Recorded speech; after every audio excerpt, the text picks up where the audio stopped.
Hi everyone, I just wanted to give you a few updates on this shared Google Doc that is the 68 Summer Faculty Class tasks.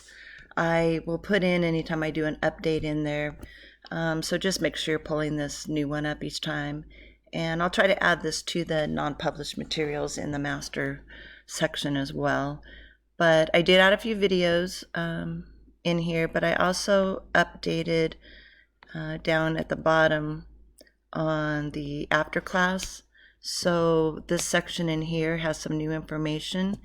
The main thing I want to explain is that we cannot do drops during the class because the census date is the first day. So for this fast-paced course that's less than a week, we have to do all the drops after the class ends, after you've already completed all your grading and zeroed out all the missing work in Canvas. And then what you're going to do is you're going to be turning in on a live document in the OneDrive, that's your BC email access, all the drops by the Tuesday after the class ends.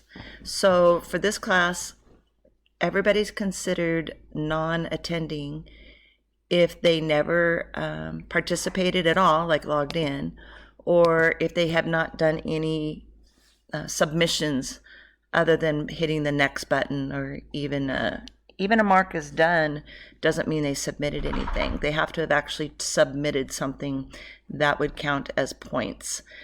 So at the Tuesday, by the Tuesday after, you'll go to this shared form, make sure you have access to this, put in the student's BCID last first, we're all the same course name, the CRN, your name, the section start date, so that Monday, not the Friday, and then whatever date you put it in, which should be by that Tuesday. Just a hint on the BCID, in order for it to take it, you need to put an apostrophe before you put the 00, and then therefore, 6 other digits that are the BCID. So just a reminder, the apostrophe will then put those zeros in. This is a form that I send to admissions and records, so I need to make sure that that @ sign, that @ sign is in there, and the 2 zeros, or they won't accept it. If you don't put the apostrophe, it won't accept the @ sign and the zeros. So the other thing is, what I do daily is I go into the course and I go to the groups and open each group. And if they are inactive, I pull them out of the group so that they are, well, this is an old class, it won't let me do it. But if you just slide them out, then they will come out of the group, and then the inactive students won't confuse the active students that they're waiting for them to do something. So anyone that's inactive, just slide them over, and they will then be removed from the group and keep that group nice and cleaned up for those that are participating. Remember too that participation, as I said, does not mean they logged in, and it doesn't even mean total activity time, because they could just turn it on and leave it on. So we want to make sure that we're paying attention to the actual last date that they submitted something.